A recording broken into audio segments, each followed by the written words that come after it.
أكبر الله أكبر لا إله إلا الله والله أكبر الله أكبر ولله الحمد الله أكبر الله أكبر لا إله إلا الله والله أكبر الله أكبر ولله الحمد الله أكبر الله أكبر لا إله إلا الله والله أكبر الله أكبر ولله الحمد الله أكبر الله أكبر لا إله إلا الله والله أكبر الله أكبر ولله الحمد. السلام عليكم ورحمة الله وبركاته. الله أكبر الله أكبر الله أكبر الله أكبر الله أكبر الله أكبر الله أكبر الله أكبر الله أكبر الله أكبر كبيرا والحمد لله كثيرا وسبحان الله بكرة وأصيلا لا إله إلا الله والله أكبر الله أكبر ولله الحمد. الحمد لله نحمده ونستعينه ونستغفره ونعوذ بالله من شرور أنفسنا ومن سيئات أعمالنا من يهدي الله فلا مضل له ومن يضلل فلا هادي له. أشهد أن لا إله إلا الله وحده لا شريك له وأشهد أن سيدنا محمدا عبده ورسوله أرسله بالحق بشيرا ونذيرا. اللهم صل وسلم على هذا النبي الكريم وعلى آله وصحبه أجمعين ومن تبعهم بإحسان واقتفى أما بعد.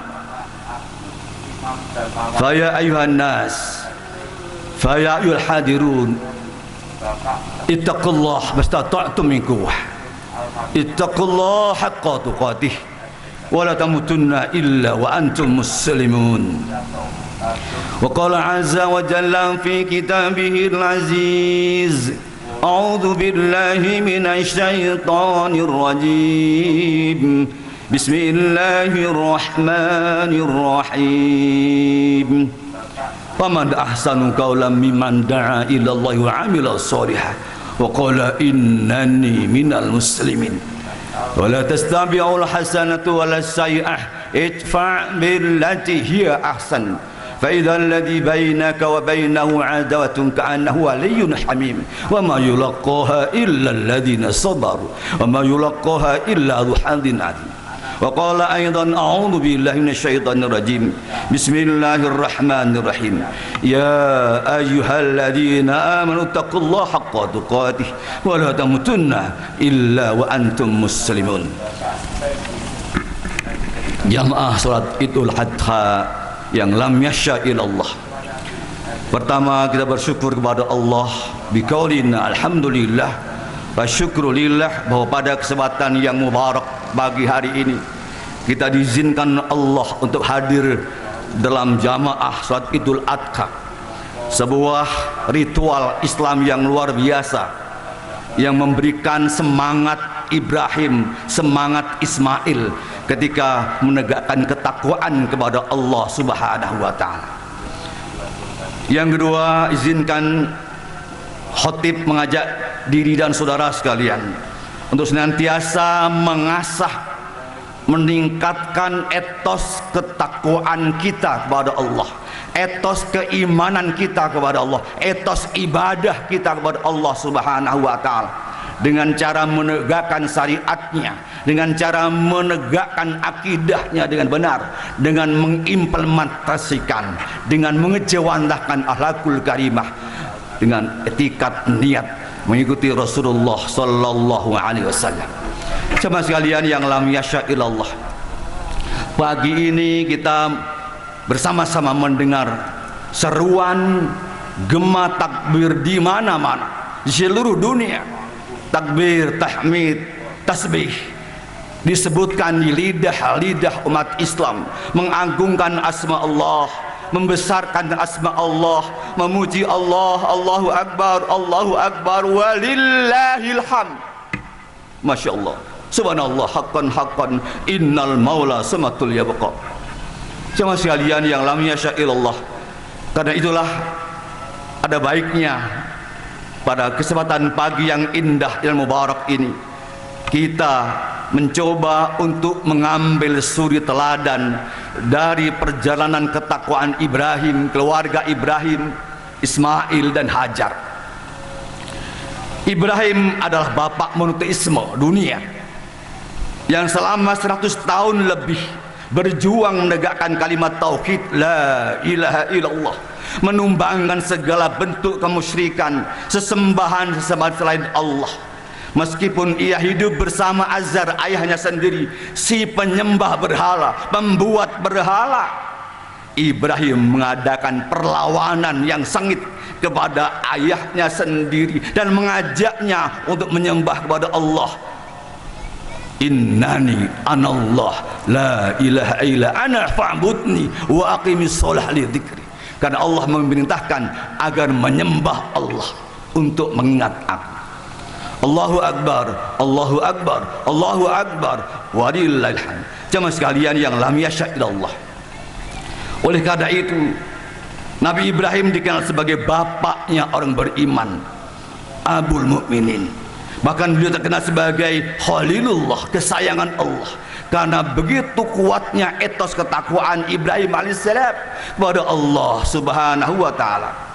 Jemaah sekalian yang lam yasha illallah, pelajaran pertama yang bisa kita jadikan teladan, iktibar, sekaligus ambil hikmah terbaiknya adalah bagaimana kita meneladani etos takwa, ketakwaan, ketaatan Ibrahim kepada Allah Subhanahu wa taala. Ismail sebagai sebuah putra kesayangan yang luar biasa, yang didambakannya beratus tahun bahkan lebih. Ismail dari bahasa Ibrani berarti Allah telah mendengarnya. Kan Ibrahim memandangnya bukti bahwa Allah telah mendengar doanya untuk diberikan keturunan. Sungguh Ibrahim sangat mencintai Ismail dan ibunya Hajar. Maka itu menimbulkan rasa tidak senang pada diri Sarah, istri pertama Ibrahim sebelum melahirkan Ishak. Karena ketidakseganan dan ketidaksenangan Sarah kepada Ibrahim itu, maka ia membawa Ismail ke sebuah bukit yang tandus di Bakkah, yang sekarang bermakna Makkah. Di Makkah itulah Ismail dibesarkan sampai menurunkan banyak keturunan yang melahirkan kemudian orang-orang Quraisy, termasuk lahirnya seorang Nabi besar Muhammad sallallahu alaihi wasallam yang membawa Islam sebagai agama terakhir. Bendera Islam tegak dan berkibar di seluruh dunia waktu itu.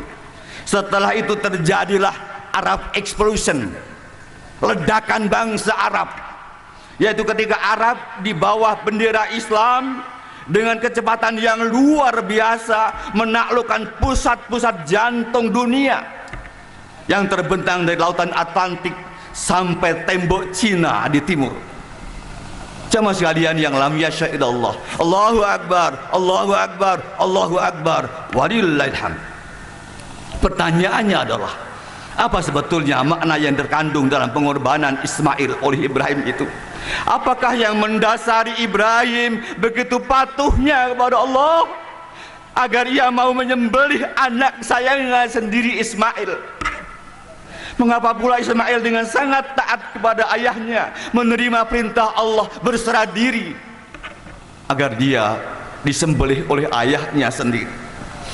Tahap kepasrahan mutlak, tahap kepasrahan Ibrahim adalah di Mina. Dahulu Ibrahim membawa putranya Ismail untuk dikorbankan di tempat ini di Mina. Ibrahim menerima perintah Allah dalam mimpinya untuk menyembelih anaknya sendiri Ismail, anak kesayangannya. Allah berfirman, a'udzubillahi minasyaitonir rajim. Qala ya bunayya inni ara fil manam anni adbahuka fanzur madza tara. Qala ya abati if'al ma tu'maru satajiduni insyaallahu minas sabirin. Wahai anakku, sesungguhnya aku melihat dalam mimpi bahwa aku menyembelihmu, maka pikirkanlah apa yang menurut pendapatmu terbaik. Lalu Ismail menjawab, hai bapakku, kerjakanlah apa yang diperintahkan Allah kepadamu. Insyaallah kamu akan mendapatiku termasuk orang-orang yang sabar. Allahu Akbar, Allahu Akbar, Allahu Akbar, walillahil hamd. Kaum muslimin, sidang jamaah Idul Adha yang lam yasha ilallah. Bayangkan Ibrahim alaihissalam yang baru saja mendapatkan seorang anak laki-laki yang didambakannya, yang ditunggu-tunggu berpuluh tahun bahkan beratus tahun, harus dikorbankan atas perintah Allah. Bagi Ibrahim, Ismail bukan hanya anak dari putra ayahnya, tapi Ismail adalah buah yang didambakannya Ibrahim seumur hidupnya. Sebagai putra tunggal dari seorang laki-laki tua yang telah menanggungkan penderitaan berkepanjangan, Ismail adalah yang paling dicintai oleh ayahnya sendiri. Ismail berbeda dengan Ismail yang lain, dengan anak-anak yang lainnya, karena kelahirannya telah didambakan oleh ayahnya 100 tahun lebih, yang tak terduga kelahirannya. Ismail benar-benar mendatangkan kecerahan dan kebahagiaan yang luar biasa dalam keluarga Ibrahim. Allahu Akbar, Allahu Akbar, Allahu Akbar, walillahil hamd. Namun tiba-tiba wahyu Allah turun. Wahai Ibrahim, taruhlah pisau ke leher putramu dan dengan tanganmu sendiri sembelihlah ia. Betapa goncangnya jiwa Ibrahim menerima wahyu ini, tak dapat kita bayangkan. Ibrahim dihadapkan dalam dua pilihan berat. Siapakah yang lebih dicintainya, Allah atau Ismail? Mengikuti perasaan hatinya dengan menyelamatkan Ismail, atau mengikuti perintah Allah dengan mengorbankan dan menyembelih Ismail? Namun karena sangat cintanya dan taat kepada Allah Subhanahu wa taala, Ibrahim berhasil memenangkan kehendak Allah di atas kehendak hawa nafsunya sendiri. Ia pun menyembelih Ismail dengan ikhlas, dan Ismail mengatakan, ya abatif al ma tu'maru satajiduni insyaallahu minas sabirin. Wahai bapakku, kerjakanlah apa yang perintahkan Allah kepadamu. Insyaallah engkau akan mendapatiku termasuk orang-orang yang sabar. Jemaah sekalian yang lam yasha illallah. Namun ternyata perintah Allah itu hanya untuk menguji keimanan Ibrahim, karena setelah pisau dihunuskan berkali-kali ke leher Ismail, tak mampu menyayat leher Ismail. Allah mendatangkan seekor domba dari surga sebagai penggantinya. Wa fadainahu bi dzibhin adzim. Dan kami tebus anak itu Ismail dengan seekor sembelihan yang besar. Allahu Akbar, Allahu Akbar, Allahu Akbar, walillahil hamd.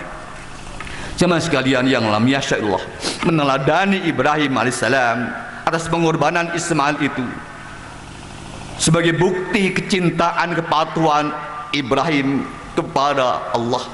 Maka bagi kita di hari-hari ini, fi'il amar yang tepat di situ adalah korbankanlah Ismailmu. Dalam konteks sekarang ini, Ismail adalah sebuah simbol. Simbol Ismailmu itu adalah mungkin sesuatu yang melemahkan imanmu, setiap sesuatu yang menghalangi perjalananmu. Maka sebagaimana Ibrahim, korbankanlah Ismailmu. Boleh jadi Ismailmu itu adalah dirimu sendiri, boleh jadi Ismailmu itu adalah keluargamu, rumahmu, uang, kekayaanmu, dan mungkin sekali Ismailmu itu adalah kedudukanmu, profesimu, harga dirimu, dan seluruh harta status sosialmu yang engkau idam-idamkan, yang engkau banggakan. Saudara sekalian yang lam yasha ilallah, Allah kemudian menurunkan sebuah ayat yang mengingatkan kita semua. Ternyata kepasrahan Ibrahim dan ketaatan itulah yang diterima oleh Allah Subhanahu wa taala. A'udzubillahi minasyaitonir rajim. La yanalullah luhumuha wala dimauha walakinnahu taqwa minkum. Daging korban dan darahnya itu sekali-kali tidak dapat mencapai keridhaan Allah, akan tetapi ketakwaan dan kepasrahan, ketaatan kamulah yang dapat mencapainya. Masya Allah, Allahu Akbar, Allahu Akbar, Allahu Akbar. Yang kedua, makna simbol Hajar. Hajar adalah istri kedua Ibrahim yang melahirkan Ismail. Karena Siti Sarah dianggap mandul, maka kemudian Ibrahim mengangkat Hajar sebagai istri kedua, seorang budak hitam dari Ethiopia yang kemudian melahirkan Ismail alaihissalam. Kalau Anda ibadah haji atau umroh, di sebelah barat Ka'bah ada sebuah tembok rendah yang berbentuk setengah lingkaran dan menghadap ke Ka'bah. Bangunan ini disebut Hajar Ismail. Hajar berarti pangkuan, atau dalam bahasa ibunya Hajar berarti pakaian bawah wanita. Di dalam bahasa yang lain, Hajar berarti kota. Kota adalah simbol peradaban. Jadi nama hamba Allah yang hitam dari Ethiopia, yang berkulit hitam itu melambangkan sebuah peradaban maju. Kota adalah peradaban yang maju. Maka setiap hijrah seperti yang dilakukan oleh Hajar ada sebuah gerakan menuju peradaban, gerakan menuju keadaban. Perkataan hijrah sendiri adalah bersumber dari perkataan Hajar. Demikian pula perkataan muhajir, orang yang berangkat hijrah. Maka Rasulullah SAW mengatakan, muhajir yang ideal adalah yang berbuat seperti Hajar. Hijrah, meninggalkan kegelapan-kegelapan kepada cahaya Islam. Dan memang itu misi diturunkannya Al-Quran, untuk mengeluarkan manusia dari kegelapan-kegelapan kepada cahaya Islam. Saudara sekalian yang lam yasha illallah, ritual-ritual haji seperti sa'i, tawaf adalah sebuah ritual yang memperingati Siti Hajar. Kita tahu bahwa kuburan Hajar dikelilingi manusia ketika tawaf dalam menunaikan ibadah haji. Di atas pangkuan Hajarlah Ismail dibesarkan. Di sanalah rumah Hajar dan kuburannya berada di dekat pilar Ka'bah yang kedua, bahkan pilar Ka'bah yang ketiga. Allah telah mengangkat hambanya Hajar sebagai manusia yang paling mulia di antara sesama manusia. Bayangkan betapa anehnya jika tak seorang pun manusia, sekalipun dia seorang nabi, boleh dikuburkan di dekat masjid, bahkan di dalam masjid. Maka mengapakah rumah seorang budak belian perempuan Ethiopia itu, Hajar, berada di sebelah rumah Allah? Subhanallah, haqqan haqqan, innal maula sabatul yabqa. Dan disitulah Hajar, ibu Ismail, dikuburkan. bangunan Ka'bah memanjang ke arah kuburannya. Dengan kata lain, rumah Allah menghadap ke pangkuan Hajar. Demikian pentingnya Hajar Ismail dalam ibadah haji. Maka jika seseorang beribadah haji, tawaf, harus mengelilingi Hajar Ismail. Subhanallah, haqqan innal maula samatul yaqwa. Pelajari yang terbaik untuk Hajar adalah: pertama, peningkatan kerja keras, berpikir cerdas, dan berhati ikhlas. Yang kedua, bagaimana kita mengikuti Hajar dengan cara mengadakan hijrah minal zulumati ilan nur, dari kegelapan kepada cahaya Islam. Allahu akbar walillahil hamd.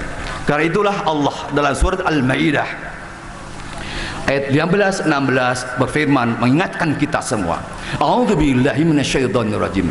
Qad ja'akum minallahi nurun wa kitabun mubin yahdi bihillahi man ittaba'a ridwana subulas salam wa yahrijuhum minadh-dhulumati ilan nur. Yahdihi billahi min ittaba'a ridwana subulas salam wa yukhrijuhum minadh-dhulumati ilan nur bi'idhnihi wa yahdihim ila siratin mustaqim. Jamaah sekalian yang lam yasha illallah, dalam konteks inilah kezaliman menjadi rival keadilan. Di muka bumi ini kebanyakan manusia berbuat zalim dan lalim. Maka Allah turunkan ayat-ayat yang mengajak manusia menegakkan keadilan demi keadilan. Dan Allah berfirman, wattaqu fitnatal la tusibanna alladziina dzalamu minkum khassah wa'lamu annallaha syadidul iqab. Waspadalah kamu terhadap bencana yang sama sekali tidak secara khusus menimpa orang-orang yang zalim saja di antara kamu. Jadilah mereka orang-orang yang bertakwa kepada Allah, jauhilah kedoliman demi kedoliman. Kedoliman sebetulnya sebagai rival keadilan membutuhkan hati dan etos ketakwaan yang luar biasa, sebagaimana Ibrahim alaihissalam. Bagaimana menempatkan satu persoalan perkara pada tempat yang layak, yang tengah-tengah, bil qista. Sehingga Allah mengingatkan kita semua, ya ayyuhalladzina amanu kunu qawwamina lillahi syuhada'a bil qista wala yajrimannakum syana'an qaumin 'ala alla ta'dilu i'dilu huwa aqrabu littaqwa wattaqullah innallaha khabirum bima ta'malun. Wahai orang-orang yang beriman, hendaklah kamu selalu menjadi orang-orang yang menegakkan kebenaran, karena Allah menjadi saksi dengan adil. Dan janganlah sekali-kali kebencianmu terhadap suatu kaum mendorong kamu untuk tidak berbuat adil. Berlaku adillah, karena adil itu lebih dekat kepada takwa. Dan bertakwalah kepada Allah, sesungguhnya Allah mengetahui apa yang kamu kerjakan. Sama sekalian yang lam yasha'illah, persoalannya adalah di negeri NKRI ini ternyata kita mendapati fenomena ketidakadilan, kezaliman dan kezaliman. Satu di antaranya adalah kezaliman pihak tertentu terhadap Islam. Islam dizalimi, Islam dicaci maki, Islam dibenci, dimusuhi oleh pihak-pihak yang tidak senang dengan Islam. Sehingga seorang Profesor Dr. Haidar Nasir, pimpinan Muhammadiyah, pada tahun 2010 dengan tandas beliau mengatakan, Indonesia sudah ada dalam ancaman Islamofobia yang nyata. Islamofobia adalah ketakutan kepada gerakan Islam. Tak perlu ada Islamofobia di negeri yang Islam mayoritas. Umat Islam dijebak dan dipaksa untuk diperlakukan dengan antagonis, agar saling bermusuhan antar sesama muslim, antar saling berbenturan antar sesama umat Islam, diadu domba sebagaimana gerakan-gerakan kolonialisme. Allahu Akbar walillahil hamd. Selanjutnya Profesor Haidar menyatakan, sangat gegabah jika orang mengatakan bahwa Indonesia belum teruji kebinekaannya, jika minoritas belum jadi seorang presiden Lebih-lebih ketika ujaran dan ungkapan itu diucapkan dengan nada angkuh, seolah-olah ukuran keindonesiaan itu adalah kedikdayaan diri dan kekuasaan dalam singgasana kekuasaan yang angkara murka. Sebuah kesombongan yang dapat menjadi duri tajam di negeri muslim ini. Masya Allah. Jemaah sekalian yang lam yasya' Allah, Dr. Muhammad Nasir mengatakan kita menjadi mayoritas di negeri NKRI tapi terasa minoritas. Tapi Muhammadiyah berbicara lantang. Muhammadiyah memandang bahwa Islamofobia merupakan ancaman global yang merusak peradaban manusia, yang bertentangan dengan prinsip-prinsip hak asasi manusia, serta berbahaya bagi terwujudnya perdamaian dunia. Muhammadiyah menyerukan agar Islamofobia, ketakutan, kebencian, dan deislamisasi yang melanda di negeri ini dengan segala bentuk dan manifestasinya yang muncul di sebuah negara yang harus kita syukuri muslim mayoritasnya, harus segera diakhiri. Saya ulangi, harus segera diakhiri, karena membahayakan persatuan dan persatuan umat Islam, membahayakan ukhuwah Islamiyah. Jamaah sekalian yang lam yasya' Allah, itulah pesan Dr. Haidar Nasir untuk kita semua, agar kita kembali kepada worldview Islam, cahaya wait ansung, pandangan hidup Islam. Mudah-mudahan dengan itu Allah turunkan hidayah, kekuatan kepada kita, dan mudahkan jalan kita kepada Allah Subhanahu wa taala, sebagaimana Allah berfirman, walladzina jahadu fina lanahdiyannahum subulana. Dan orang-orang yang bersungguh-sungguh menempuh jalanku akan aku permudah jalan itu. A'udzubillahi minasyaitonir rajim. Wal 'asri innal insana lafi khusrin illa alladziina aamanu wa 'amilus solihati wa tawassaw bil haqqi wa tawassaw bis sabr wa qur rabbighfir warham wa anta khairur rahim. Alhamdulillah hamdan katsiran kama amar. Asyhadu an la ilaha illallah wahdahu la syarika lah iqraran majahada bihi wa kafar. Asyhadu an la ilaha illallah wahdahu la syarika lah. Asyhadu anna sayyidana Muhammadan abduhu rasuluhu shadiqul wa'dil amin. Allahumma salli wa sallim ala hadzal nabiyil karim wa ala alihi washabbihi ajmain. Wa man ta'al mihsanin ila yaumiddin. Ya ayyuhal hadirin aman, ya ayyuhal hadirin, ya ayyuhan nas, ittaqullah mastata'tum min kufr. Ittaqullaha haqqa tuqatih wa la tamutunna illa wa antum muslimun. Wa qala aidan, a'udzu billahi minasyaitonir rajim. Innallaha wa malaikatahu yusholluna 'alan nabi. Ya ayyuhalladzina amanu shallu 'alaihi wa sallimu taslima. Allahumma shalli wa sallim ala sayyidina Muhammad wa ala ali Muhammad kama shallaita ala Ibrahim wa ala ali Ibrahim innaka Hamidum Majid. Warhamna ma'ahum bi rahmatika ya arhamar rahimin. Amin. Allahumma ighfir lil mu'minina wal mu'minat wal muslimina wal muslimat al ahya'i minhum wal amwat innaka qaribun mujibu da'wat wa qadil hajat. Allahumma ansur man nasruddin wa khdhul man khadal al muslimin. Allahumma ansur ikhwanal mujahidin fi sabilika fi kulli makan. Allahumma ansurhum fi Gaza Palestin. Allahumma ansurhum fi Gaza Palestin. Allahumma ansurhum fi Gaza Palestin. Allahumma ighfir lahum warhamhum wa'afihim wa'fu anhum. Rabbana atina min ladunka rahmah wa hayyi lana min amrina rasyada. Rabbana asrif 'anna عذاب جهنم إن عذابها كان غراما إنها ساءت مستقرا ومقاما. يا الله يا الله إلهنا أنت مقاصدنا يا الله انصرنا يا الله فإنك خير الناصرين. افتح لنا يا الله فإنك خير الفاتحين. ارحمنا يا الله ارحمنا فإنك خير الراحمين. ارزقنا يا الله فإنك خير الرازقين واهدنا ونجنا من القوم الظالمين. اللهم اهدنا الصراط المستقيم صراط الأنبياء والمرسلين والصديقين والأولياء المقربين والعارفين.